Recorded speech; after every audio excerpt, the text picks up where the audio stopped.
نبی پاک علیہ السلام کے طریقے پر جو بندہ چلتا ہے نا، جو حضور کے طریقے پہ چلتا ہے، وہ اللہ کا محبوب بن جاتا ہے۔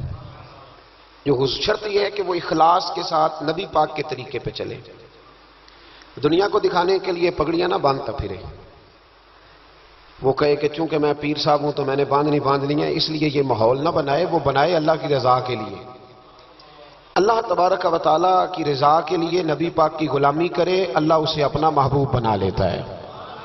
حضور کی کچھ سنتیں ہیں، کچھ چیزیں نبی پاک کو پیاری ہیں، کچھ تو آپ نے سنی ہوئی ہے، جیسے میٹھا کھانا سنت ہے، جیسے مسواک کرنا سنت ہے، جیسے مسکرانا سنت ہے۔ مسکرا رہے ہیں نا جی ماشاءاللہ، پریشان تو نہیں نا کسی بات میں؟ مسکرانا بھی حضور کی، شروع میں نمک کھانا، بعد میں نمک کھانا، درمیان میں میٹھا کھانا، یہ حضور کی سنت ہے۔ اور امامہ باندھنا نبی پاک کی، یہ چیزیں حضور کی پسند ہیں۔ نماز نبی پاک کو بڑی پسند ہے، فرمایا مجھے تمہاری دنیا کی چیزوں میں سے، دنیا کے کاموں میں سے جو کام بڑا پسند ہے وہ نماز پڑھنا ہے۔ خوشبو حضور کو بڑی پسند ہے، دودھ نبی پاک کو بڑا پسند ہے، یہ بھی ساری سنتیں ہیں۔ اسی طرح کی دو تین باتیں میں نے عرض کرنی ہے آپ کی خدمت میں۔ جس طرح نبی پاک علیہ السلام کو خوشبو پسند ہے، تکیہ پسند ہے، مسواک پسند ہے، اسی طرح تھوڑے مال پر قناعت کرنا یہ بھی میرے نبی کو بڑا ہی پسند ہے۔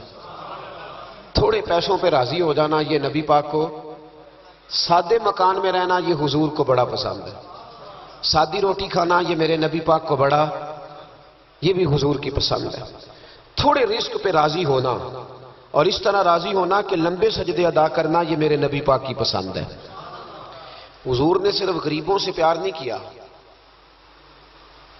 ہمیں یہ سنایا جاتا ہے اور ہم ہمیشہ یہی سنتے ہیں کہ حضور نے غریب سے بڑی محبت کی۔ نبی پاک نے صرف غریب سے پیار نہیں کیا، دراصل حضور نے غریبی سے پیار کیا ہے۔ کیوں نہیں سمجھ آئی آپ کو؟ حضور نے صرف غریبوں سے پیار نہیں کیا، نبی پاک نے، اس کا معنی یہ ہے کہ حضور نے غریب رہنا پسند فرمایا ہے۔ غریبوں کی طرح رہنا نبی پاک نے، سادہ مکان، ایک وقت کا کھانا اور سادی غذا، جس طرح غریب نہیں رہتے پرانے گھروں میں، کچے مکانوں میں، ٹوٹی چٹائیاں، ایک دو پیالے گھر میں، لمبے چوڑے برتن کوئی نہیں، یہ نبی پاک کی پسند ہے، یہ رسول پاک کی پسند ہے۔ اس کو محبوب جانا ہے نبی پاک صلی اللہ علیہ وسلم، حضور نے اس کو پسند کیا ہے۔ حاتم طائی کی بیٹی قیدی ہو کے آئی، جب اس کے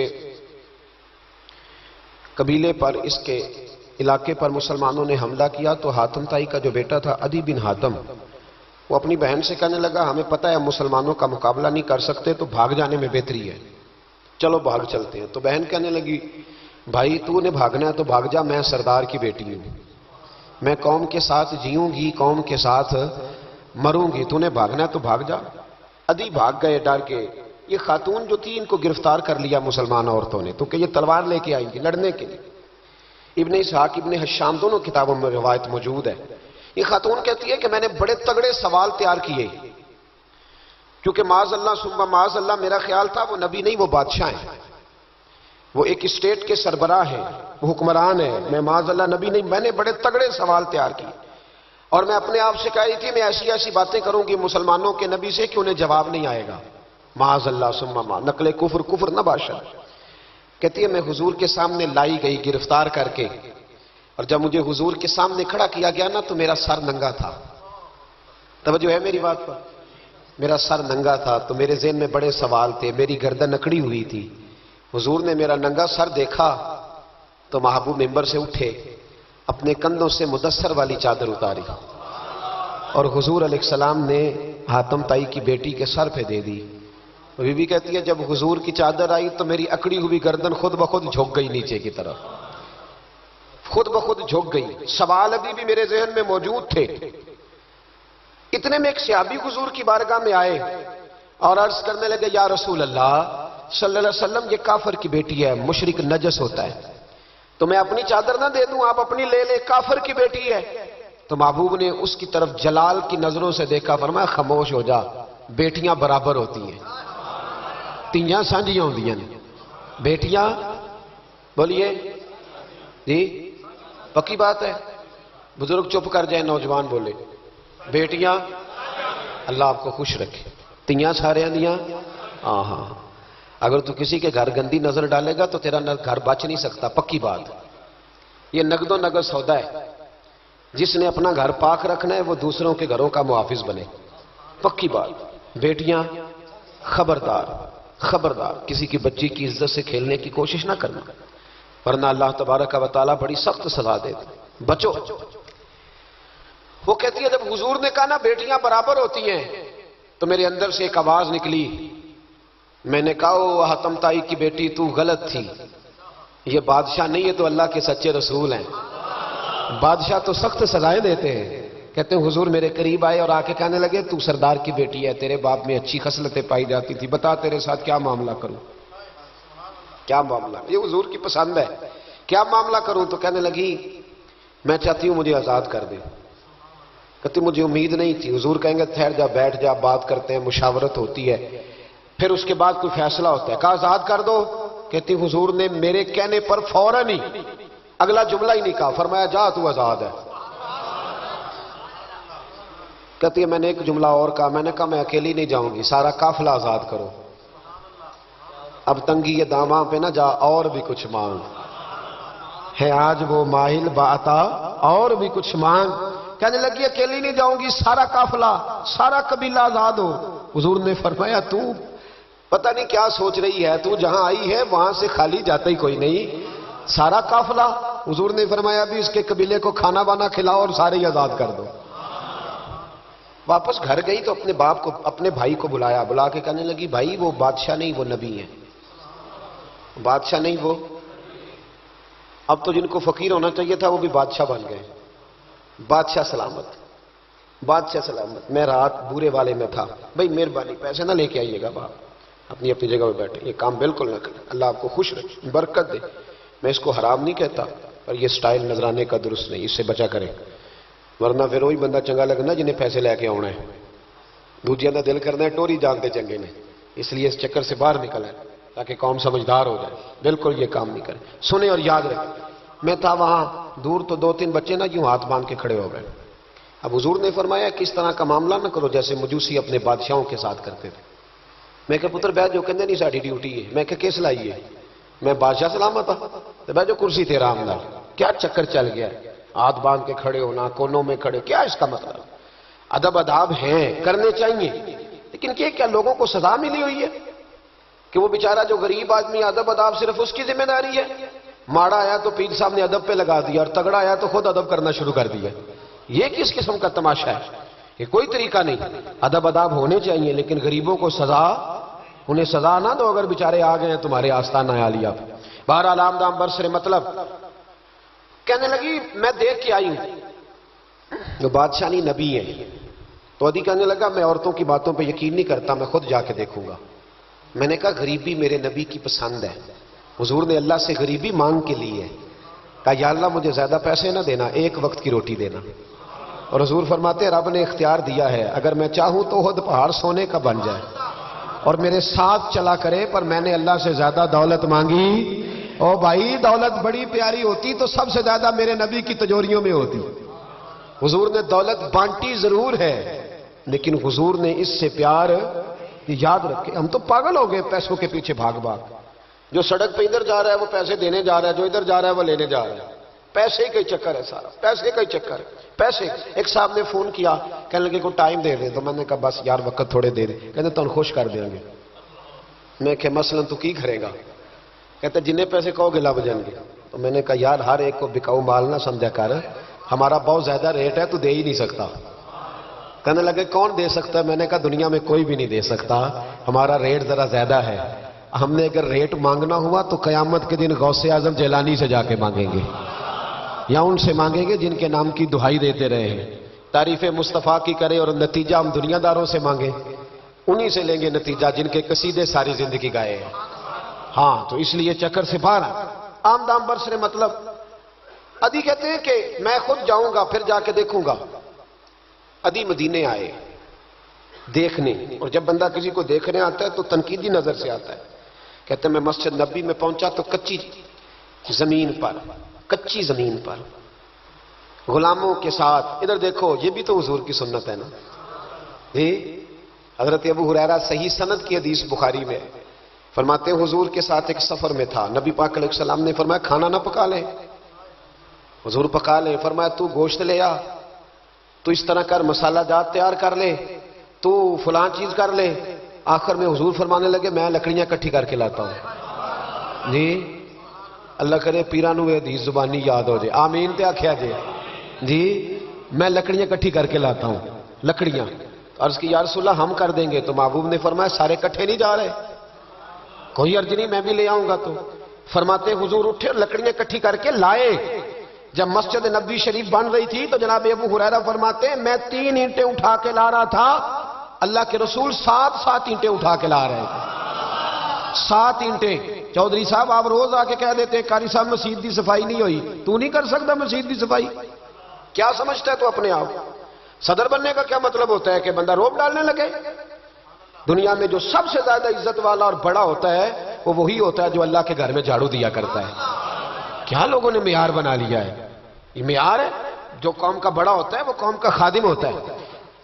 عدی کہتے ہیں میں مدینے آیا تو میں نے نبی پاک علیہ السلام کو غلاموں کے ساتھ کچی زمین پہ بیٹھے دیکھا، اور غلام بھی کون؟ ایک طرف حضرت بلال حبشی بیٹھے اور دوسری جانب حضرت عمار بن یاسر بیٹھے۔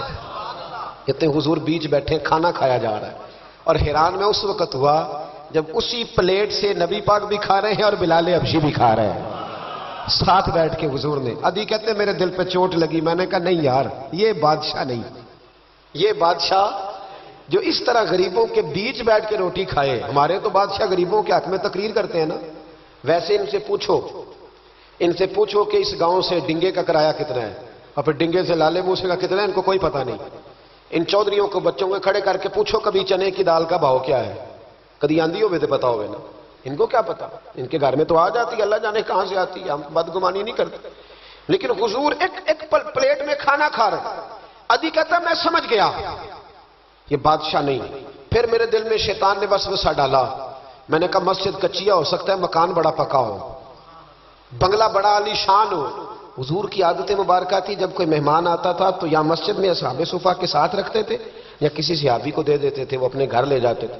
عدی کہتے ہیں میں نے جب سلام کلام کیا نا، دل میں خیال تھا کہ گھر بڑا عالی شان ہوگا، تو محبوب فرمانے لگے میرے دل میں خیال ہے، دیکھیے میرے نبی کو اللہ نے کتنا علم غیب عطا فرمایا ہے۔ کہتے ہیں میرے دل میں خیال ہے۔ مصطفیٰ کریم فرمانے لگے یار تو یہاں نہ بیٹھ، چل میں تجھے گھر لے چلتا ہوں۔ خیال آیا مسلمان نیک و بد پہچان جاتے ہیں، اور محمد آدمی کے دل کی باتیں جان جاتے ہیں صلی اللہ۔ میں بریلی شریف میں تھا تو اعلیٰ حضرت کے بھائی مولانا حسن رضا خان صاحب رحمۃ اللہ علیہ، ان کے پوتے تھے شیخ الحدیث مولانا تحسین رضا خان صاحب، بڑے اچھے شاعر تھے اور نعت کی صنف سے بڑے آگاہ تھے، بڑا عمدہ مطلع کہتے تھے، مزہ آ جاتا تھا۔ تھوڑی سی مجھے بھی دلچسپی رہی شاعری سے تو میں بڑا خوش ہوتا تھا۔ ایک دن میں نے ان سے کہا کہ حضرت جی کو تازہ قطع کہے، تازہ ہونا چاہیے۔ فرمانے لگے چلو 10 منٹ کا ٹائم دو ابھی کہہ دیتے ہیں۔ تازہ قطع کہا، کہنے لگے علم غیب رسول کے منکر اس حقیقت کو بھول جاتے ہیں، غیب مانا کہ راز ہے لیکن راز اپنوں سے کب چھپاتے ہیں۔ غیب مانا کہ راز ہے لیکن راز اپنوں سے کب چھپاتے ہیں۔ تازہ قطع کہا۔ عدی بن حاتم کہتے ہیں حضور مجھے لے کے چلے، جب نبی پاک گھر کی طرف لے کے چلے تو رستے میں ایک بوڑھی اماں مل گئی، پھٹے پرانے کپڑے، کہنے لگی یا رسول اللہ میں آپ کی طرف ہی جا رہی تھی، ضروری کام ہے۔ تو حضور نے فرمایا چل تو جا رہی تھی، میں خود جو آ گیا ہوں۔ عدی کہتے ہیں چوک میں اس بوڑھی نے حضور کو کھڑا کر لیا۔ کبھی دیکھے آپ نے اپنا وزیر چوک میں کھڑا؟ آپ کو ایسی ایم پی اے کبھی نہیں دیکھا، وزیر تو دور رہ گیا، چوک میں کھڑا کر لیا نبی پاک صلی اللہ علیہ وسلم، اور وہ بی بی اپنے دکھڑے سنانے لگی۔ کہتے ہیں قربان جاؤں وہ دیر تک باتیں کرتی رہی اور نبی پاک سنتے رہے۔ عدی کہتے ہیں میرے دل پہ دوسری چوٹ لگی، میں نے کہا جو اس طرح غریبی سے پیار کرے وہ بادشاہ نہیں، وہ اللہ کے سچے رسول ہیں۔ حضور مجھے گھر لے گئے، جناب سیدہ طیبہ طاہرہ حضرت عائشہ صدیقہ رضی اللہ تعالی عنہا کے حجرے میں، اور حضور جب اندر لے گئے تو ایک چٹائی پڑی ہے کھجور کی چھال کی، وہ بھی پھٹی ہے 2 جگہ سے، ایک مٹکا 2 پیالے، ایک تکیہ جس میں کھجور کی چھال بھری ہوئی ہے۔ کہتے ہیں حضور مجھے لے گئے، میں نے محبوب کا وہ مکان جنت نشان، میں نے وہ مکان دیکھا جہاں حضرت جبریل حاضری دینے آیا کرتے، میں نے وہ مکان دیکھا جس کے دروازے پہ 70 ہزار فرشتے ڈیوٹی کرتے، میں نے وہ مکان دیکھا۔ کہتے ہیں میں حیران ہو گیا، حضور مجھے بٹھا کے گئے دوسرے کمرے میں اور وہاں سے حضور سرکہ لائے، کھجوریں لائے، تھوڑا سا کھانا لائے، کہتے میرے سامنے رکھا۔ اب میں نے اس کھانے کی سادگی کو بھی دیکھا، لگے جو مزدور شاہ ایسا، نہ دھن نہ دولت سربراہ ایسا، فلک نشیں کا زمین پہ گھر ہے، میرا پیغمبر عظیم در ہے۔ کہتے حضور صلی اللہ علیہ وسلم نے کھانا دیا تو حضور کی وہ سادگی، ادھر دیکھیں، اس بندے میں سادگی نہیں نہ ہوتی، اس میں اپنائیت نہیں ہوتی۔ آپ کو سمجھ آئے تب بھی ٹھیک ہے، نہ آئے تب بھی ٹھیک ہے، پر میں آپ کو بڑی بات سمجھا رہا ہوں۔ جس میں سادگی نہیں ہوتی اس میں اپنائیت، وہ تو دیکھتا ہے کہ اس کے کپڑے اس قابل ہے کہ نہیں، میرے سینے سے لگ بھی سکتا ہے کہ نہیں، اس میں اپنائیت۔ جو لوگ سادے نہیں ہوتے ان کے زیادہ رشتے نہیں ہوتے، ان کا لوگوں سے زیادہ پیار، اس لیے کہ وہ تو انتظار کرتے ہیں، کہتے ہیں میرے نال دی جُتی پائے گا تو میرے نال ٹرے گا۔ جو سادے ہوتے نا، سادے جو لوگ غریب پرور ہوتے، ان کے رشتے بڑے پیار، بڑا محبتیں بڑی، زمانہ ان سے بڑا وابستہ ہو جاتا ہے، اس لیے کہ وہ لوگوں کے قریب آ جاتا ہے، وہ نیچے اتر کر لوگوں سے ملتے گلتے ہیں۔ وہ یہ نہیں دیکھتے میرا قد کتنا بڑا ہے، وہ یہ دیکھتے ہیں یار سامنے والے کا پیار مجھ سے کتنا ہے۔ وہ نیچے اتر کر لوگوں سے کہتے ہیں نبی پاک علیہ الصلوۃ والسلام نے بڑا سادہ سا مجھے کھانا دیا، جب میں کھا چکا تو حضور فرمانے لگے سارا کچھ تو آپ نے دیکھ لیا، کیا پروگرام ہے، کب جانا ہے آپ نے؟ دیکھ لیا سارا کچھ، اگلا پروگرام بنایا۔ تو ادھی کہتے ہیں میں دور بیٹھا تھا، میں اٹھ کے قریب آ گیا، میں نے کہا محبوبہ اب کہاں جانا ہے، مجھے کلمہ پڑھائے، میں مسلمان ہونا چاہتا ہوں۔ یہ غریبی حضور کی پسند ہے، تھوڑے پہ گزارا کرنا سیکھو۔ پتہ ہے دنیا میں سب سے زیادہ سکھی کون بندہ ہے؟ وہ بندہ سکھی ہے جسے اللہ نے جو دیا ہے نا وہ اس پہ راضی ہو گیا ہے، وہ بندہ بڑا سکھی ہے۔ جو دائیں بھی دیکھتا ہے بائیں بھی دیکھتا ہے، کسی کی کار دیکھتا ہے، کسی کی ہیوی بائک دیکھتا ہے، وہ ٹینشن میں رہتا ہے۔ سکھی رہنا چاہتے ہو تو جو اللہ نے دیا اس یہ حضور کی پسند ہے۔ دوسری بات، معاف کرنا میرے نبی کو بڑا ہی پسند ہے۔ کیا کرنا؟ بول کے بتائیں، بول۔ نبی پاک کو بڑا، آپ بھی معاف کر دیتے ہیں نا جی؟ ہمارے ہاں معافی نہیں ہوتی، صلح ہو جاتی ہے۔ چودھری صاحب پریشر پایا صلح کر لو، کہنے چلو ان چودھری جی کیویں موڑیے، صلح کر لینے، پھر جدو قابو آئے گا دیکھی جائے گی۔ تو یہ معافی نہیں ہوتی۔ یہ کیا ہوتا ہے؟ آپ جب کسی کو معاف کرتے ہیں تو آپ کا قد اونچا ہوتا ہے۔ ایک پتے کی بات لکھی ہے میرے اعلیٰ حضرت نے، اسے پلے سے باندھ لو۔ اعلیٰ حضرت فرماتے ہیں بدلہ لینے والا پریشان رہتا ہے اور معاف کرنے والے کو اللہ سکون عطا فرما دیتا ہے۔ معاف کرنے والے کو اللہ، اگر سکون چاہتے ہو تو معاف کرنا سیکھو، درگزر کرو۔ درگزر حضور کی پسند ہے، نبی پاک معاف کرنے کو بڑا پسند کرتے ہیں۔ لمبی چوڑی بات دل میں بسا کے رکھنا، بغض پالنا، کسی کے خلاف پلاننگ کرنا، یہ حضور کو پسند۔ نبی پاک ایک جنگ سے واپس آ رہے تھے، تلوار مبارک ہاتھ میں تھی، تو ایک جگہ حضور کا آرام کرنے کو دل چاہا۔ اللہ کے محبوب صلی اللہ علیہ وسلم نے اپنی تلوار درخت سے لٹکائی، حضور آرام کرنے لگے۔ باقی صحابہ دور دور آرام کر رہے تھے۔ غورس بن حارث نام کا ایک شخص تھا، بخاری میں موجود ہے، کافر تھا۔ اس نے حضور کو آرام کرتے دیکھا، حالانکہ نبی پاک فرماتے ہیں میری آنکھیں بند ہوتی ہیں، دل میرا جاگتا رہتا ہے۔ اس نے دیکھا حضور علیہ السلام کی تلوار لٹک رہی ہے تو آ کے تلوار اتاری۔ جب تلوار اتاری تو حضور کی آنکھ کھلی، کوئی بے چینی نہیں، اللہ کے حبیب اطمینان سے آرام کر رہے۔ کہنے لگا اے محمد ابن عبداللہ، سب کہیے صلی اللہ علیہ وسلم، اے محمد ابن عبداللہ صلی اللہ علیہ وسلم، اب آپ کو مجھ سے کون بچائے گا؟ کون بچائے گا؟ میرے محبوب کا توکل دیکھ کے، بھروسہ دیکھ کے، یقین دیکھ کے حضور اٹھ کے بیٹھ گئے، دستار مبارک کو سیدھا کیا، فرمانے لگے مجھے میرا رب بچائے گا، مجھے میرا رب بچائے گا۔ جب آپ کی زبان سے یہ لفظ نکلے تو وہ کانپنے لگ گیا، کافر کانپا، اس کے ہاتھوں سے تلوار گر گئی۔ اللہ کے محبوب نے اٹھ کے تلوار پکڑ لی، فرمانے لگے مجھے تو میرے رب نے بچا لیا ہے، وہ تو بتا تجھے کون بچائے گا؟ مجھے میرے رب نے۔ اچھا اب یہ بتائیں آپ کہ ہمارے قابو بندہ آ جائے جو اس طرح حملہ کرنے آئے تو ہم کیا حال کرتے ہیں؟ بولے یہاں تو بعد میں پتہ چلتا ہے کہ بیچارہ چور نہیں تھا، لیکن لوگوں نے مار مار کے مار ڈالا، بعد میں پتہ لگتا ہے۔ غور کرنا، غور، ان روایتوں کو صرف سن کے نہ گزر جایا کرو، اس کا پس منظر سمجھیے۔ بندہ قتل کرنے آیا ہے، اس کی تلوار قابو آئی، حضور نے فرمایا تیرے ساتھ کیا کروں؟ مجھے تو اللہ نے بچا لیا۔ اس نے گردن جھکائی، مطلب یہ تھا کہ جو دل کرے کرے۔ تو محبوب علیہ السلام مسکرائے، فرمانے لگے جا میں نے تجھے معاف کیا۔ چلو ان جی دعا کر لو اسی چھوٹے بھرا نہیں معاف کرنا سیکھ جائیے. چلو کوئی سس سہرا نو ہی معافی دے چڑے, کوئی نو ہی سس سہرے نو معاف کر چڑے, کہیں تو معافی ملے, کہیں تو جان چھوٹ جائے. کوئی کسی کو معاف کرے, خامد بیوی کو کر دے, چلو بیوی شاید بھی بڑی دکھی ہیں, اب تو ہر بیوی دکھی ہے اللہ ماشاءاللہ, وہی کہیں معافی دے دے.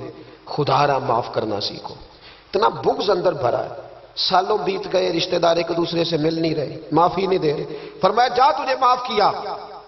وہ شخص جانے لگا, اگلے لفظ قاضی ایاز مالکی نے شفا شریف میں لکھے. جب جانے لگا تو حضور نے آواز دی, واپس آیا. محبوب فرمانے لگے یار تو اتنی دور سے چل کے آیا ہے, میرا طریقہ نہیں مہمان کو خالی بھیجنے کا, لیکن اب یہاں سفر میں میں تجھے کیا دوں, تو اس طرح کر, یہ تلوار میری تحفے میں لے جا, کر کے دکھا نا تو بھی ایسے. تو حضور کی غلامی کا دعویٰ نہیں کرتا. یہاں تو پوری پوری ملت کا نقصان ہو گیا, پر دیندار کہلانے والوں نے ایک دوسرے کو معاف نہیں کیا. یہاں تو نظریے اور جماعتیں داؤں پہ لگ گئی, لیکن دیندار کہلانے والے ایک دوسرے کو معاف نہ کر سکے. اللہ جانے وہ کیا ایسی باتیں تھی جو رہ گئی سینوں میں, بستیاں اجڑ گئی پر ہم معاف نہ کر سکے. چند باتیں نہ دلوں سے نکال پائے. ایک نظریے کے لوگ ایک جگہ اکٹھے بیٹھنے کے قابل نہ رہے. جا تلوار لے جا. وہ شخص کہتا ہے 2 منٹ میں تلوار لے کے آگے بڑھا, پر میرے اندر سے آواز آئی, اور یار جس کا اتنا بڑا حوصلہ ہو, جو اتنا معاف کرنا جانے, وہ بھی کبھی جھوٹا ہو سکتا ہے. تو میں تلوار لے کے قتل کرنے آیا تھا, تحفہ لے کے جا رہا تھا, واپس آیا. میں نے کہا محبوبہ ساری دنیا جھوٹ بولتی ہے, جو معاف کرنے کی ادا تیری ہے وہ بتاتی ہے کہ تو اللہ کا سچا رسول ہے. کلمہ پڑھ گئے وہ شخص, معافی نہیں کرتے. درگزر والا کھاتا ہی کوئی نہیں. ایک صاحب کہنے لگے جی باقی تو ساری باتیں اچھی ہیں, فلاں مولوی صاحب کی ایک عادت نہیں مجھے پسند, تو میں کہا چل ایک دی معافی بھی دے چھڑی دیے. ایک نہ پسند ہوئے تو ایک دی, لیکن تو 99 نہیں ویکھیاں, تو ایک ویکھ لی جڑی نا پسند سی. ایک دی تو چلو معافی ملنی چاہیے, انسان ہے. ویسے میرا تو خیال ہے کہ کوئی بندہ 55% ٹھیک ہو تو اس کی تعریف کرنی چاہیے. جی میں آپ کو صحیح بات ہوں, کتنے فیصد ہے بول کے بتائیں, اسی کتنے فیصد صحیح ہے؟ تو پھر کم از کم جو 55% صحیح ہے اسے تو صحیح مان لو. اپنا اگر حال 5% ہے تو جو 55% ٹھیک ہے اسے تو صحیح مان لو. چلو چھوڑو 45% بھی اگر غلط ہے تو پھر بھی زیادہ % تو ٹھیک ہی ہے نا. معاف کریں. حبار بن اسود, اس نے حضور کی بیٹی کو شہید کیا تھا. بیٹیاں بڑی پیاری ہوتی ہیں. یہ بیٹی جو ہوتی ہے نا, یہ دل کا سکون ہوتی ہے, بڑی پیاری. اور بیٹیوں کا سکھ انسان کو جوان کرتا ہے, ان کا دکھ بندے کو بوڑھا کر دیتا ہے. حبار بن اسود نے نبی پاک کی بڑی شہزادی, حضور کی 4 بیٹیوں نے دین کے لیے بڑی قربانیاں دی. ہمارا تو پراپوگنڈا ہے نا, جدھر دنیا چل گئی بہرحال اس میں کوئی شک نہیں کہ عظمت زیادہ سیدہ فاطمہ کی ہے, پیار زیادہ حضرت فاطمہ سے کیا گیا ہے. لیکن حضور کی بیٹیاں کتنی ہیں بولے؟ ہمارے ہاں بس وہ نقیب بھی کہتا ہے اور میں پڑھن لگا حضرت فاطمہ دی منقبت, میں کہ پہلیاں تیناں بھی پڑھ ہاں پہلا.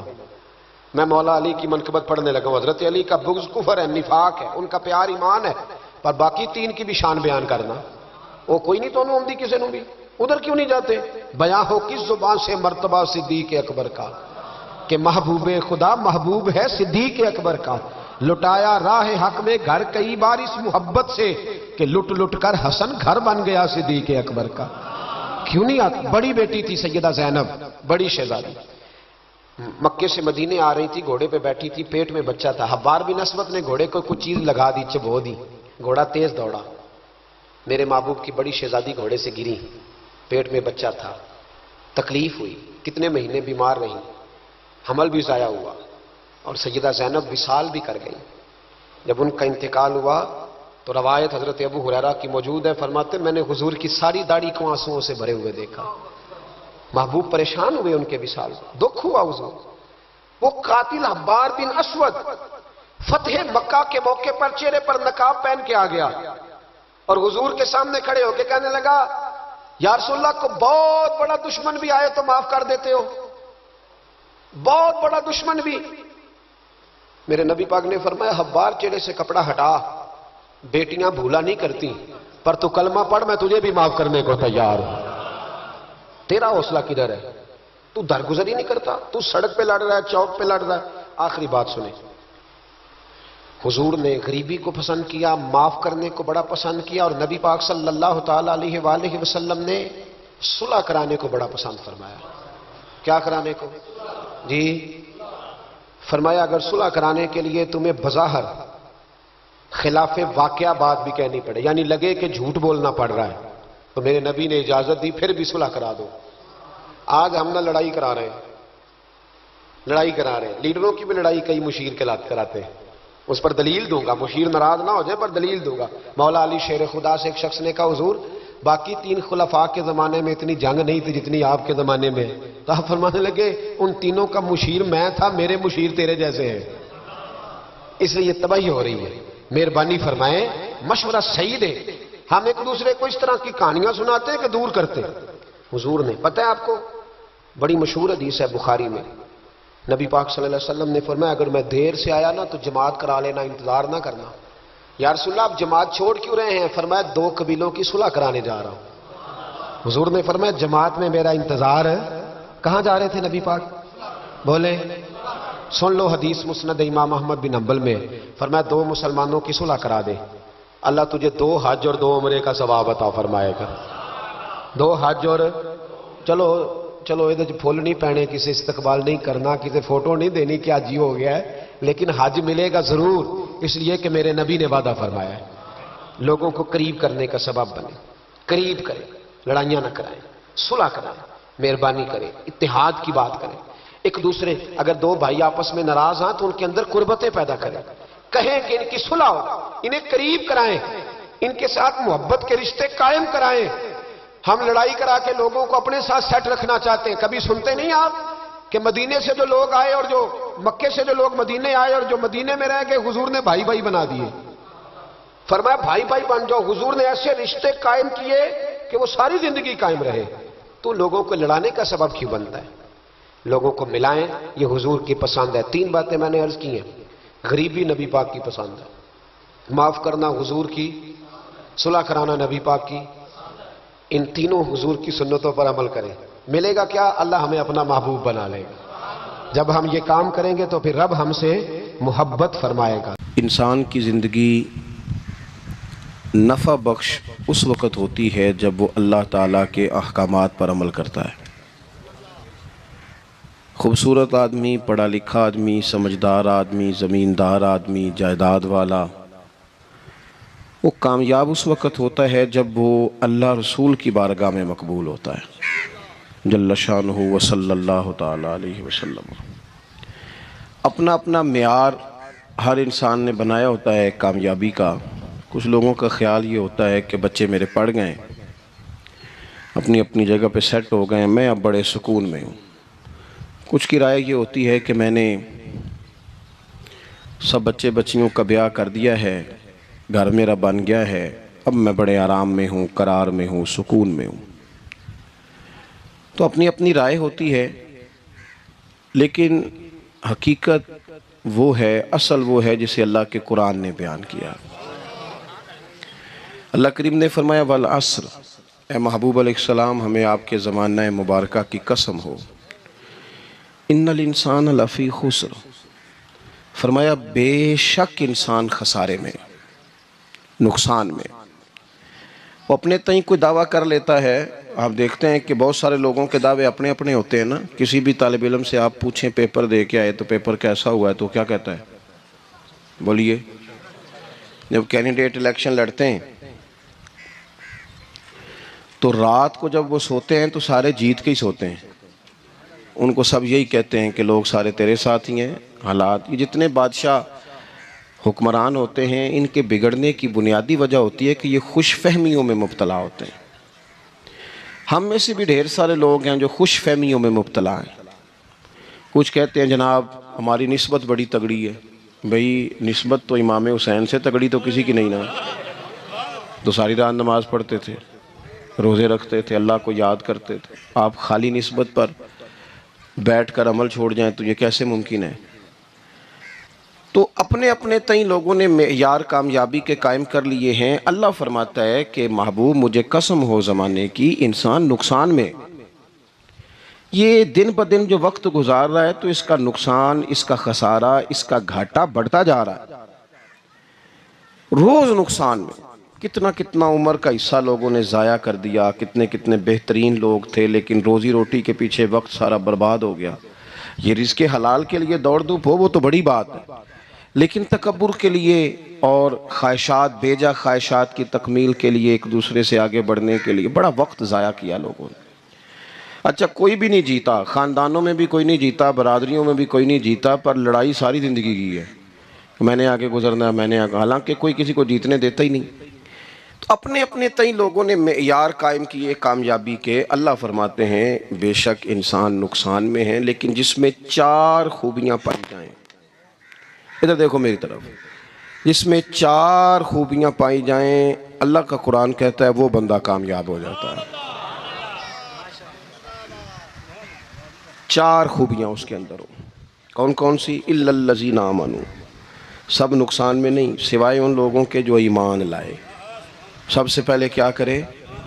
ایمان ہو اس کے پاس، مضبوط ایمان، وعملوا الصالحات، اور ایمان بھی لائے اور نیک کام بھی کرے، اور صرف نیک کام نہ کرے، وَتَوَاصَوْا بِالْحَقِّ،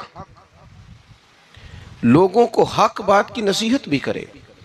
اور ظاہر ہے سچ بولے گا، حق بولے گا تو بڑے لوگوں کے مفادات کو ٹھیس پہنچے گی، کچھ لوگوں کو تکلیف بھی ہوگی، تو اب جب تکلیف ہوگی تو پھر مصیبت بھی آئے گی۔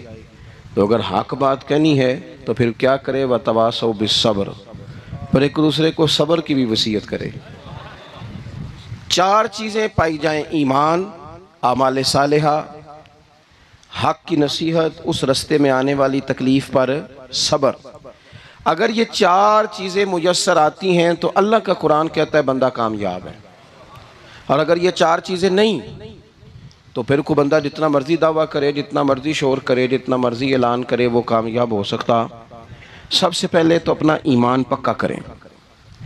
یہ جو کچی پکی باتیں کرتے ہیں نا لوگ، بھئی مسلمان جو ہوتا ہے نا، مسلمان وہ لوارث نہیں ہوتا، وہ وارث والا ہوتا ہے، اس کا رب ہر وقت اپنی رحمت سے اس کی حفاظت کرتا ہے۔ مسلمان ہر وقت نبی پاک علیہ السلام کی نگاہ کرم میں رہتا ہے۔ اسے کمزور باتیں نہیں کرنی چاہیے کہ میرے کو پیچھے چڑھ گیا تو پتہ نہیں کیا ہو جائے گا، برادری مخالف ہو گئی تو پتہ نہیں کیا ہو جائے گا، سچ بول دوں گا تو لوگ پتہ نہیں مجھے مار دیں گے، ایسا ہو نہیں سکتا۔ چھری حضرت ابراہیم چلائیں بھی نا تو حضرت اسماعیل کے حلق پہ چلنا اس نے تب بھی ہے جب اللہ حکم کرے گا، تو اللہ کی حکمت ہوگی، حکمت الہی ہوتی ہے تو کوئی کام ہوتا ہے، ورنہ ہوتا۔ تو اپنی طبیعت میں مضبوط ایمان، توکل، اللہ پہ بھروسہ، مضبوطی افکار کی، کچی باتیں نہیں۔ جو لوگ کمزور ذہن رکھتے ہیں ساری زندگی فیصلہ ہی نہیں ہوتا، کوئی ڈرتے رہتے ہیں، سہمے وقت گزارتے ہیں۔ اپنے آپ کو فکری، یہ جو ایمان ہوتا ہے یہ بندے کو طاقتور کرتا ہے، بندہ مضبوط ہو جاتا ہے۔ مجھے بتائیے نا، جب ایمان پکا ہو کہ روزی دینے والا اللہ ہے تو پھر بندہ کسی مالدار آدمی کے پیچھے کبھی بھاگتا ہے، کبھی کسی بڑے آدمی سے ڈرتا ہے؟ جب اسے پتہ ہو کہ عزت اور ذلت اللہ کے دست قدرت میں ہے، پھر وہ سیاستیں، سازشیں، یہ کام کرتا ہے۔ تو پہلے تو مضبوطی ایمان درکار ہے ہماری بچوں کے اندر، ہمارے مزاجوں کے اندر۔ جب تک وہ مضبوطی ایمان، حضرت مولا علی شیر خدا کرم اللہ تعالی وجہہ الکریم ایک دفعہ بڑے علیل ہو گئے، کمزوری آ جاتی ہے، بندہ بیمار ہو جاتا ہے۔ تو ہمارے ہاں بیمار لوگ بعض اوقات ایسا جملہ بولتے ہیں جو کفر کے زمرے میں چلا جاتا ہے۔ آپ پریشان ضرور ہیں، تکلیف میں ضرور ہیں، لیکن آپ بات وہی کریں گے جو شریعت اجازت دیتی ہے۔ حضرت علی شیر خدا شدید علیل تھے، ایک صحابی تیمارداری کرنے گئے تو حضرت مولا علی کا چہرہ دیکھ کے پریشان ہو گئے، کہنے لگے آپ تو بڑے سخت علیل ہیں، اللہ خیر کرے، اللہ تعالیٰ آپ کو صحت دے۔ تو حضرت علی کہنے لگے تو فکر نہ کر، مجھے اس بیماری سے کچھ بھی نہیں ہوگا۔ نے کہا کیوں؟ فرمانے لگے مجھے نبی پاک علیہ السلام نے فرمایا تھا علی اس وقت دنیا سے جاؤ گے جب داڑھی خون سے رنگین ہو جائے گی، تو اس کا مطلب ہے میں خنجر کے وار کے ساتھ شہید کیا جاؤں گا، میں بیماری سے دنیا میں نہیں جاؤں گا، میں یہ بیماری سے مجھے کچھ بھی نہیں ہوگا، اللہ مجھے شفا دے دے گا، چونکہ حضور نے فرمایا ہے کہ ساڈے نبی دی زبان ساڈے واسطے قرآن۔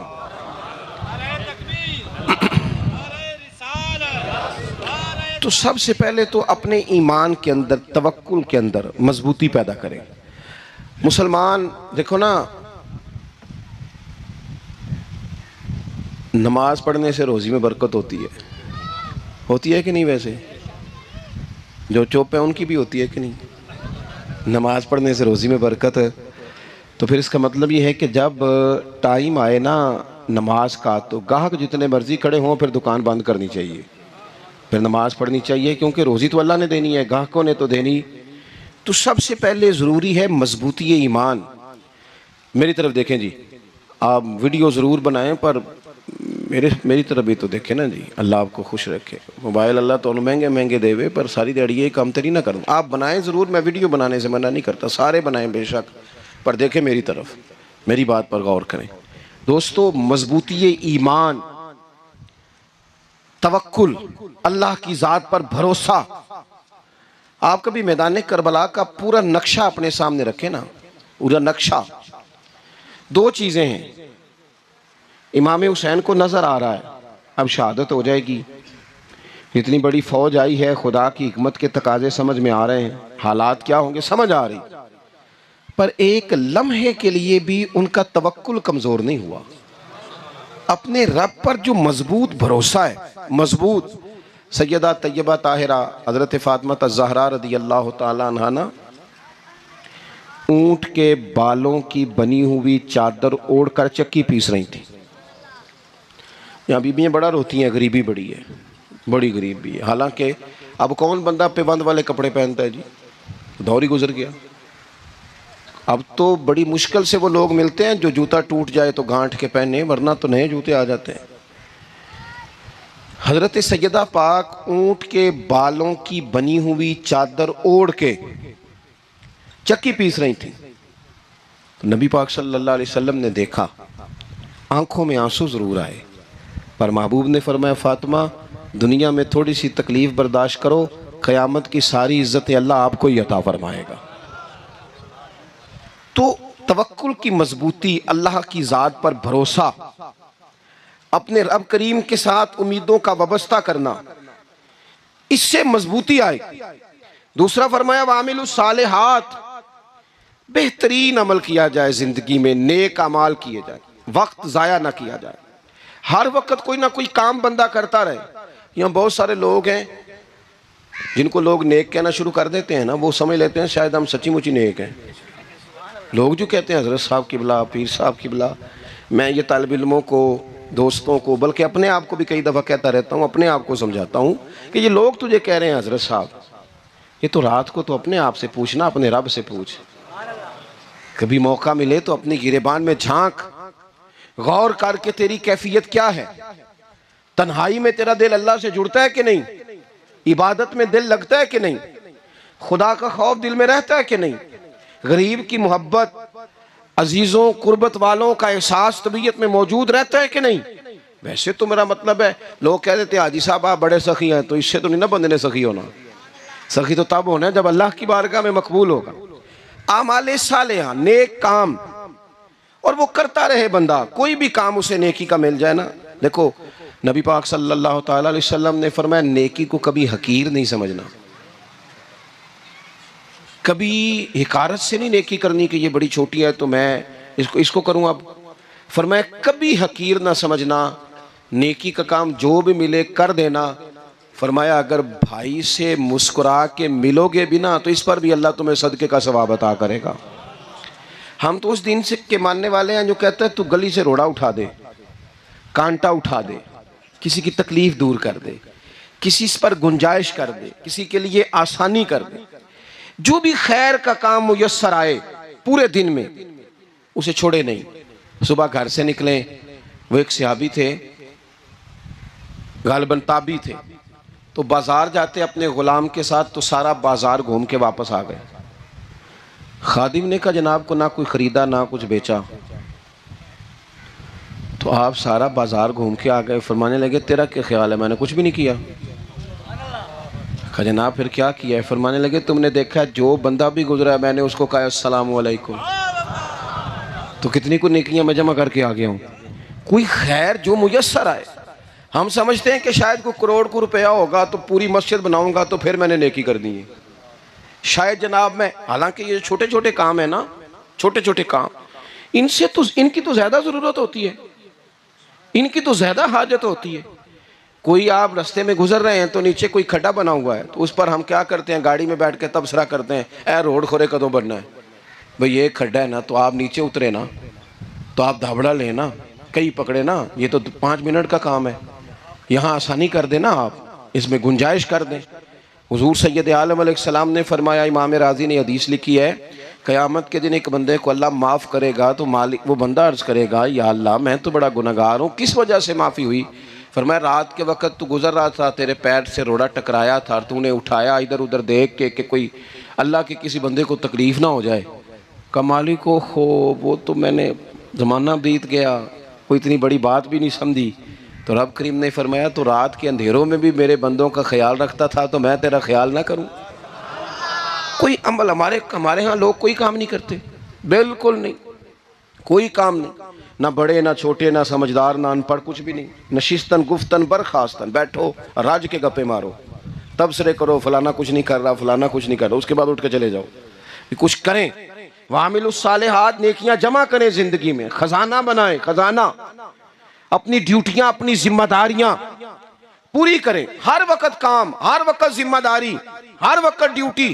دیکھیں نا امام حسن اور حسین، ان کی آپ کبھی زندگی کا مطالعہ کریں، فرض نماز کے علاوہ 100 رکعت نماز نفل روز پڑھنی ہے، پتہ کرنا ہے غریب کہاں کہاں ہیں، ان کا خیال رکھنا ہے، اور نیرے پیسے نہیں دینے۔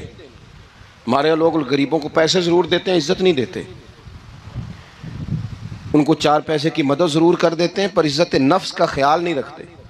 امام زین العابدین رضی اللہ تعالیٰ عنہ فرماتے ہیں، گزر رہے تھے، آپ دیکھیں نا امام غزالی حدیث لائے ہیں کہ بندہ اور کچھ نہ کرے، کسی مومن کا دل راضی کر دے تو اللہ 60 سال کی نفلی عبادت کا ثواب عطا کرتا ہے۔ دل بدستاور کے حج اکبر است، از ہزارہ کا یک دل بہتر است۔ کسی کا دل خوش کر دینا، اس کو راحت دے دینا، اس کو قرار دے دینا، اس کے لیے کوئی ایسا سامان کر دینا کہ بندہ مطمئن ہو جائے، سکون ہو جائے۔ یہ ہمارے ہاں جو لوگ ہوتے ہیں نا سرکاری ملازمین، ڈیوٹیوں والے، ان کی طبیعتوں میں تلخی ہوتی ہے۔ یہ اگر صرف پیار کرنے لگ جائے نا، سے وابستہ لوگ میرے احباب میں سے ہیں، تو میں ان سے کہتا ہوں کہ شفا تو اللہ نے دینی ہے، چلو تم دعائی تو آج کے دیا کرو نا، تم آنے والے کی بات تو توجہ سے سنو۔ وہ بیچارہ اپنی بات، ہمارے ایک بزرگ تھے تو تعویذ لکھا کرتے تھے، بڑے عالم تھے، مجھے کچھ تھوڑی سی نا میرے دل میں ان کے بارے میں خفگی رہتی تھی کہ آپ اتنے بڑے عالم ہیں، آپ کتاب لکھیں، آپ تعویذ لکھ رہے ہیں، اور پھر لوگوں نے کمائی کرنی ہوتی ہے، آپ تو مفت دیتے ہیں سارا کچھ، اتنی لمبی ڈیوٹی، سارا دن بیٹھے رہتے ہیں آپ اور لکھتے تعویذ ہیں، پڑھائیں آپ۔ میں نے ایک دن ان سے گزارش کی، میں نے کہا شیخ آپ بڑے آدمی ہیں، جن لوگوں کو اللہ نے رسوخ فی العلم عطا فرمایا ہوتا ہے ان میں سے آپ ہیں، اللہ نے آپ کو پختگی دی ہے علم میں، شعوری عالم ہے آپ، سارا دن تعویذ۔ فرمانے لگے یار میں تعویذ نہیں لکھتا، اصل مسئلہ یہ ہے کہ جو تعویذ لینے آتا ہے وہ اپنا سارا دکھ سناتا ہے، تو میں تعویذ نہیں لکھتا، میں نا بس لوگوں کے کلیجے ٹھنڈے کرتا ہوں، میں کسی کا، اب تو بچوں کے پاس ٹائم ہی نہیں، وہ تو ابا کا دکھ نہیں سنتے، بالکل نہیں، وہ تو ڈھونڈتے ہیں کوئی کونا ملے تو جا کے موبائل دیکھیں، وہ تو بیٹھتے ہی نہیں۔ اماں کہہ رہی ہوتی ہے کہ پتر کو 10 منٹ میرے پاس بھی بیٹھا کر، لیکن پتر مصروف بڑا ہے، ویڈیو چڑھانی ہے اس نے، ٹک ٹاک بنانا ہے اس نے نئی تصویر چڑھانی ہے۔ ہم الجھ گئے، یہ چیزیں انسان کو نفسیاتی طور پر کمزور کر دیتی ہیں، جو لوگ زیادہ یہ کام کرتے ہیں ان کے حافظے کمزور ہو جاتے ہیں، وہ الجھ جاتے ہیں، انہیں پتہ نہیں ہوتا رات میں نے کیا کہا تھا، صبح میں کیا کہہ رہا ہوں، ہر وقت نہیں، ضرورت کے وقت، ہر ٹائم نہیں، مخصوص اوقات میں۔ حضرت امام زین العابدین رضی اللہ تعالیٰ عنہ فرمانے لگے، ہم گزر رہے تھے، امام حسین ساتھ تھے، تو رستے میں نا کچھ غربا، غریب لوگ بیٹھ کے کھانا کھا رہے تھے، کہتے ہیں ہماری ان پر نظر پڑی، تو انہوں نے حضرت امام حسین رضی اللہ تعالیٰ عنہ سے کہا حضور آئیے تشریف لائیے کھانا کھائیے۔ وہ ضروری نہیں ہوتا آپ کو سب کا کھانا پسند ہی آئے، ٹیسٹ اپنے اپنے ہوتے ہیں، یہ ضروری تو نہیں، کھانا پسند نہ بھی آئے تو دل تو پھر بھی راضی رکھنا چاہیے نا۔ قربان جائیں، نبی پاک نے کس طرح ہماری تربیت کی۔ حضرت عائشہ صدیقہ رضی اللہ تعالیٰ عنہ فرماتی ہیں کریم محبوب کا میں نے یہ طریقہ دیکھا کہ اگر کھانا ناپسند ہوتا تو چھوڑ دیتے، پر کبھی اس میں سے نقص نہ نکالتے، عیب جوئی نہ کرتے۔ گرمی کے موسم میں کھڑی ہے بیچاری خاتون، اور کتنی مشقت سے اس نے کھانا بنایا، اور کتنی گرمی سہی ہے چولہے کے سامنے، لیکن صاحب وہ کھانا رکھا ہے تو وہ کہتے ہیں یہ تو کی پکایا ہے؟ وہ کھانے والی چیز ہے بھائی، اس طرح کرنا، اب جو اگلی ہنڈی ہے وہ تو پکا، نہ تو کھڑا ہو، یہ پتہ چلے یہ کام کتنی مشقت کا ہے۔ زندگی میں کچھ تھوڑا سا دوسروں کا خیال رکھنا یہ بھی تو دین کا حصہ ہے نا۔ آپ اپنی زندگی میں ہمیشہ اپنے لیے سوچیں، کسی اور کا سوچیں ہی نہ۔ تو میرے عزیز یاد رکھیں گے آپ، امام زین العابدین کہتے ہیں نبی پاک صلی اللہ تعالیٰ علیہ وآلہ وسلم نے نا حضرت امام علی مقام کی، امام حسن اور حسین کی اس طرح سے کچھ تربیت فرمائی تھی کہ غریب پروری ان کے اندر رچ بس گئی تھی، مزاج بن گیا تھا۔ وہ غربا بیٹھے تھے دسترخوان بچھائے سڑک کے کنارے، تو امام حسین گزرے تو انہوں نے آواز دی، امام صاحب روک گئے، کہنے لگے حضور تھوڑی روٹی نہیں کھا لیتے ہمارے ساتھ؟ تو امام صاحب آ گئے، نیچے بیٹھ گئے غریبوں کے ساتھ۔ کوئی جرت کرے نا، چلو امیروں نے تو غریبوں کے ساتھ بیٹھنے کی جرت نہیں کرنی، کوئی پیر ہی بیٹھ جائے غریبوں کے ساتھ، وہی مہربانی کر دے کہ میں پیر صاحب ہوں، قبلہ ہوں، تو میں ہی چلو لنگر کھا لوں مریدوں کے ساتھ بیٹھ کے۔ ہماری تو محفلوں میں بھی نا جی، نعت خانوں کا، مولویوں کا، دوسروں کا کھانا اور ہوتا ہے، اور غریب آدمی کو شاپر میں چاول ڈال کے دیتے ہیں اور ساتھ اسے کہتے ہیں یہ لنگر شریف ہے۔ بھئی اگر یہ شریف ہے، تبرک ہے، تو اے پیر صاحب نو نہیں سی لنگدا، اڑتا ہے گلے میں لنگر ان کو؟ یہ لنگر شریف جو ہے یہ نعت خان کو بھی تو گزرنا، تبرک ہے کہ نہیں؟ ہاں نہ تو کرو نا، تو جیڑی زیادہ تبرک والی شے ہے وہ پیران بھی تو کھانی چاہیے نا، نعت خان کو بھی اس کے لیے لہدہ سے مرغ مسلم اعلیٰ کھانے۔ میں اکثر دوستوں سے کہتا ہوں چلو میلاد شریف پہ صحیح سب کے لیے اچھا کھانا پکاؤ، چلو جس غریبوں کے بچوں کو بیچاروں کو سارا سال وہ بوٹیوں کے لیے لڑتے ہیں، تم میلاد پہ اچھی روٹی پکا دو، تو بچہ جب کھائے گا نا بہت ساریاں بوٹیاں اور چاول، اور اپنے ابا سے پوچھے گا کہ ابا جی آج کی گل ہے، بڑا گوشت پہ لبد ہے، تو ہو سکتا ہے غریب باپ روئی پڑے اور اسے کہے پتر تو آج راج راج کے کھاج ساڑھے نبی پاک دا میلاد شریف ہے۔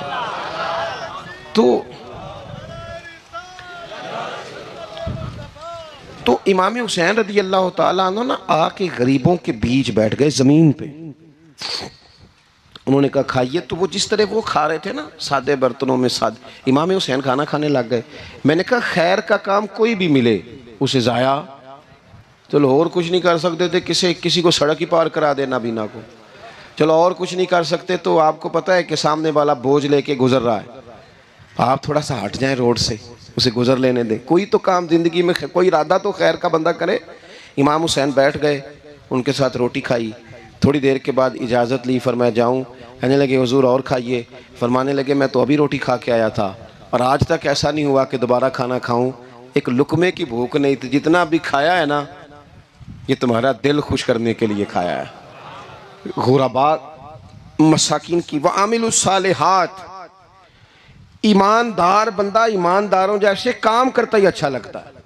25 حج کیا امام حسن اور حسین نے مدینے سے مکے پیدل جا کے، کتنے بولیے؟ میں کہتا ہوں چلو ہم باجماعت نماز ہی پڑھ لیا کریں، چلیں حضور صلی اللہ علیہ وسلم نے فرمایا فجر کی نماز پڑھ کے بیٹھ جاؤ، اشراق چاش تک اللہ کا ذکر کرو، 2 نفل اشراق کے 2 چاشت کے پڑھ لو، اللہ 2 حج اور 2 عمرے کا ثواب عطا کر دے گا۔ مشکل کام تو نہیں ہے، مشکل تو ہاں ہی نہیں کیتی تھے، یہ مشکل ہے۔ ویسے یہ کہ آنکھ کھل جائے تو 25-30 منٹ 40 منٹ موبائل پہ گزر جائے وہ تو سوکھا ہے، یہ مشکل ہے۔ دوستو نیک اعمال ان پر کوشش، اہل بیت نے ہمیں سبق یہ پڑھایا ہے، حضور کے اصحاب نے ہمیں سبق یہ پڑھایا۔ تیسری بات فرمایا وَتَوَاصَوْا بِالْحَقِّ، صرف یہ نہیں کہ تم نماز پڑھ کے تو بیٹھ جاؤ، تم نے نا بے نمازی کو نماز کی دعوت بھی دینی ہے، مظلوم پر ظلم ہوتا رہے اور کونے میں چپ کر کے بیٹھے نہیں رہنا، بلکہ اگر ہاتھ پکڑا جا سکتا ہے تو ظالم کا ہاتھ پکڑنا ہے۔ نبی پاک علیہ السلام نے فرمایا اپنے بھائی کی مدد کرو چاہے وہ ظالم ہو یا مظلوم ہو، بھائی کی مدد کرو چاہے ظالم ہو یا مظلوم ہو۔ تو صحابہ نے عرض کی یا رسول اللہ صلی اللہ تعالیٰ علیہ وسلم یہ مظلوم کی مدد تو سمجھ میں آتی ہے، یہ ظالم کی مدد کیسے کریں؟ نہیں سمجھ آ رہی ہے آپ کو بات کی؟ یا رسول اللہ صلی اللہ تعالیٰ علیہ وسلم مظلوم کے ساتھ کھڑا ہونا تو ہماری عقل میں آ گیا، تو ظالم کی مدد کیسے کرنی ہے؟ تو نبی پاک صلی اللہ تعالی علیہ وسلم نے فرمایا ظالم کو ظلم کرنے سے روک دو، تم نے اس کی مدد کر دی، اسے باز کرو۔ لیکن ہم تو اتنی جرت ہی نہیں رکھتے بدی کو بدی کہنے کی، اتنی طاقت ہی نہیں ہوتی۔ جھوٹ کو جھوٹ کہنے کی ہمت، ہمارے گھر میں سارا کچھ ہو رہا ہوتا ہے، ہمیں پتہ ہوتا ہے کہ فلاں جگہ پہ ہمارا قبیلہ ہماری برادری غلط ہے، پر اتنی جرت کرتے ہم سچ بولتے ضرور ہیں، پر دوسروں کے بارے میں، اپنے بارے میں سچ بولنے کو تیار نہیں ہوتے۔ جرت کا مظاہرہ کریں، زندگی میں حق کو حق کہنا سیکھیں، غلط کو غلط کہنا سیکھیں، جھوٹ کو جھوٹ کہیں، بدی کو بدی کہیں، سچائی کا ساتھ دیں ہمیشہ۔ ہم نے جب تک دیکھو نا ظلم ہوتا رہے، زیادتی ہوتی رہے، اپنا دروازہ اندر سے بند کر لو، پتر باہر نہ جانا، کیوں جی باہر اس پہ ظلم ہو رہا ہے، ان کے گھر آگ لگی ہے، کوئی ہمارے گھر تو نہیں نہ لگی۔ یاد رکھنا پڑوسیوں کی آگ نہ بجھاؤ گے تو اپنے گھر بھی آ جائے گی۔ اگر مظلوم کا ہاتھ نہیں پکڑو گے تو ظالم دلیر ہو جائے گا۔ اور ہمارے جتنے بھی بزرگ گزرے انہوں نے ظالموں کو ظالم کہا۔ امام احمد بن حنبل نے جیل کاٹی، امام اعظم ابو حنیفہ نے جیل کاٹی۔ آج کل لوگ کہتے ہیں مولانا صاحب آپ نے نا جناب غلط کو غلط نہیں کہنا، سیاست کی بات نہیں کرنی۔ کیوں جی؟ کس لیے نہیں کرنی؟ سیاست تو تدبیر کا نام ہے۔ بنو اسرائیل میں جتنی بھی تدبیر ہوتی تھی وہ سارے انبیاء کیا کرتے تھے۔ کیوں نہ بات کریں؟ یہ جن کرسیوں پہ آج تم نے ظالم و جابروں کو بٹھایا، یہ کرسی تو حضرت ابوبکر صدیق جیسے لوگوں کی ہے، یہ تو حضرت عمر جیسے لوگوں کی سیٹ ہے، حضرت عثمان غنی جیسے لوگوں کا کام ہے، مولا علی جیسے لوگوں کا کام ہے۔ غلط جگہوں پہ غلط لوگ بٹھا دی اور پھر جھوٹے کو جھوٹا بھی نہ کہیں، ظالم کو ظالم بھی نہ کہیں۔ ہم سے نہ رقم ہوں گے قصید یزید کے، کیونکہ ہم لوگ تو حسین کے سیرت نگار ہیں۔ یہ کیا بات ہوئی، آپ سچی بات ہی نہ کریں، کلمہ حق کہیں، ہمیشہ کھری بات کہیں، سچی، گرچہ اپنا نقصان ہو، حق کے ساتھ کھڑے ہونا سیکھیں۔ وَتَوَاصَوْا بِالْحَقِّ، ساری آسانی تھی، امام حسین کو کوئی مسئلہ نہیں تھا، آرام سے بیٹھے تھے۔ آج کتنے موجوں میں بیٹھے ہیں، پیر صاحبان، مولوی صاحبان، خطیب صاحبان، سیاستدان، وڈیرے، موج لگی ہوئی ہے، کسی کو کچھ نہیں کہنا، کچھ کہیں گے تو پھر بندے مخالفت کریں گے۔ تو امام حسین مسجد نبی میں جمعہ پڑھاتے تھے، چپ کر کے بیٹھے رہتے۔ حضور سید عالم علیہ السلام کے مزار انور کے پاس بیٹھے تھے، بیٹھے رہتے۔ لیکن امام حسین نے فرمایا ظالم حکمران بنے تو وہ قوموں کو تکلیف دیتے ہیں، وہ ملی نقصان کرتے ہیں، وہ امت کا چہرہ مہرہ بگاڑ کے رکھ دیتے ہیں، لہذا کھڑے ہونا پڑتا ہے، کلمہ حق کہنا پڑتا ہے، اعلائے کلمت الحق کے لیے نکلنا پڑتا ہے۔ آپ اپنی زندگی کے اندر سچی بات کرنا سیکھیں۔ الیکشن کے دن آ گئے، میرے ایک بڑے محبت والے ساتھی تھے، وہ آ گئے ووٹ کے لیے۔ ویسے بھی یہ جو بیماری ہمارے ملک میں نا جی، ہمارے ہاں حکمران بعض اوقات کہتے ہیں اوے ہو جی جمہوریت بڑی ضروری ہے۔ وہ بھی کس مصیبت کا نام ہے جمہوریت؟ اقبال تو کہتے ہیں کہ یہ وہ چیز ہے کہ جس میں پتہ ہی کوئی نہیں ہوتا، پڑھے لکھے ان پڑھ کا، چھوٹے اور بڑے کا، سیانے اور بیوقوف کا۔ جمہوریت وہ طرز حکومت ہے کہ جس میں بندوں کو گنا کرتے ہیں تولا نہیں کرتے رہتے ہو ہر وقت۔ قوم کو اس کا حق ملنا چاہیے، غریب کی مدد ہونی چاہیے، انصاف ملنا چاہیے۔ باقی یہ تمہاری کہانیاں ہیں ڈکٹیٹرشپ اور جمہوریت، اور ہمیں تمہاری سمجھ بھی نہیں آتی۔ ہر ڈکٹیٹر کے ساتھ ہوتے ہو، باتیں جمہوریت کی کرتے ہو، جہاں تمہارا دل کرتا کھڑے رہتے ہو۔ ہمیں تو کوئی اس سے غرض نہیں، کام ہونا چاہیے۔ بلکہ جو لوگ قوت نافذہ رکھتے ہیں انہیں سمجھنا چاہیے کہ ملک کی بھاگ دوڑ ہمیشہ مضبوط ہاتھوں میں رہے، اور وہ اس طرح کا نظام وضع کریں، مل بیٹھیں سارے ادارے کہ غریب کی سنی جائے۔ وہ مجھے بڑی اچھی طرح یاد ہے جب وہ ایک حکومت ختم ہوئی اور جو ایک فوجی رہ کے گئے تھے 11 سال، ان کی حکومت آئی تو میں باہر نکلا تو ایک بزرگ تھے، وہ صبح صبح ناشتہ بیچا کرتے تھے ہمارے علاقے میں، چاول اور چنے بنے۔ تو میں نے ان سے کہا بزرگوں پتہ لگا جی رات دی حکومت بدل گئی ہے۔ وہ فرمان لگے پتر جیڑا مردی بھی آ جائے، میں تو یا چاول بیچ کے روٹی کھانی ہے، ہمیں تو ان سے غرض ہی نہیں، اللہ جانے کون آیا کون گیا، تو کھیل تماشا بنایا ہوا ہے۔ تو جھوٹے کو جھوٹا کہیں۔ میرے ایک دوست ہیں الیکشن لڑتے ہیں، مجھے ایک دفعہ آ کے کہنے لگے آپ نے کبھی ووٹ نہیں ڈالا، اس دفعہ ضرور ڈالے۔ میں نے کہا نہیں ڈالتا میں۔ کہنے لگے ووٹ قوم کی امانت ہے، تو میں نے کہا امانت کسی بے ایمان کو دے دوں؟ امانت تو امانت دار کو دی جاتی، نہیں سمجھے آپ بات؟ یہ سارے کہتے ہیں نا ووٹ قوم کی، تو امانت کس کو دینی چاہیے؟ صحیح بتاؤ، چلو ہوں تسی بولنا نہیں، بس دل چ گل رکھنی، دل چ دیندے ویسے امانتدار نہیں ہو نا؟ نہیں، میں نے کہا بولنا نہیں، ہمیں کسی نے پتہ نہ لگ جائے، دیتے ویسے امانتداروں کو ہی ہو نا؟ یہ اپنے دل سے پوچھو، فیصلہ لو، اللہ سے ڈرو۔ ظالم کا مددگار ظالم ہوتا ہے، ظالموں کا مددگار ظالم ہوتا ہے۔ وہ تیرے میرے ووٹ پر جیت کر جب ظلم کرے گا تو پھر کون ہے جو یہ دعویٰ کرے گا کہ جناب میں ظالم کا مددگار نہیں؟ سوچو سمجھو، غور کرو۔ عزیز بھائی، امام حسین رضی اللہ تعالیٰ عنہ نے فرمایا سچ کو سچ کہیں گے، جھوٹ کو جھوٹ کہیں گے۔ یہ نہیں ہو سکتا کہ جناب ظلم ہوتا رہے اور چپ رہے۔ اور یہ سبق کہاں سے پڑھا انہوں نے؟ مولا علی شیر خدا سے۔ ہم تو اپنے بچوں کو کہتے ہیں نا باہر ظلم ہو رہا ہے، تو پتر تو نہ باہر جانا، ہماری نہیں لڑائی۔ لیکن جب حضرت عثمان غنی رضی اللہ تعالیٰ عنہ پر بلوائیوں نے حملہ کیا نا، تو چونکہ حضرت عثمان غنی خالو تھے امام حسن اور حسین کے، حضرت عثمان خالو ہیں، سگے خالو ہیں، تو حضرت مولا علی شیر خدا نے یہ نہیں کہا کہ پتر اتنے بندے آ گئے ہیں، تلواریں ہیں، محاصرہ ہے، باہر نہ نکلنا، بلکہ حضرت مولا علی نے خود اپنے دونوں بیٹوں کو تلواریں پکڑائیں اور حضرت عثمان غنی کے دروازے پہ کھڑا کر کے کہا پتر خیال رکھنا، تمہارے ہوتے ہوئے کوئی بھی شخص حضرت عثمان غنی کا دروازہ نہ کراس کر پائے۔ خود اپنے بچوں، ہر جنگ میں حضرت علی ساتھ لے کے جاتے تھے۔ ہم تو بچوں کو دلیری سکھاتے ہی نہیں، بزدل۔ اور کچھ ہمیں بابے مل گئے، وہ کہتے ہیں منڈے نو سایا ہے، میں کہ بابے نو آپ سایا ہے، انہوں بھی کرو دم کراؤ، اس کو نظری سایہ آتا ہے۔ کیسے نادانوں سے پالا پڑ گیا۔ کیا ہوتا ہے وہ سایہ؟ اچھے بھلے سیانے نوجوان بتی بند کر کے اندر لیٹا ہوا ہے بچہ، بابا کہہ گیا انہوں سایا ہے۔ بابا کہڑا کہہ گیا جڑا باہر روٹی لین آیا سی، بھی ایڈی پہنچی سرکار ہوندی تے ٹکر ہی گھر کھا لیندی۔ لوگوں کے قسمت کا حال بتاتا ہے، اپنی اتنی خراب ہے کہ مانگتا پھرتا ہے۔ کیا مذاق بنایا ہم نے اپنے ساتھ؟ تھوڑے سمجھدار ہو جائیں، ہر بندے کی بات کا اثر قبول نہ کیا کریں۔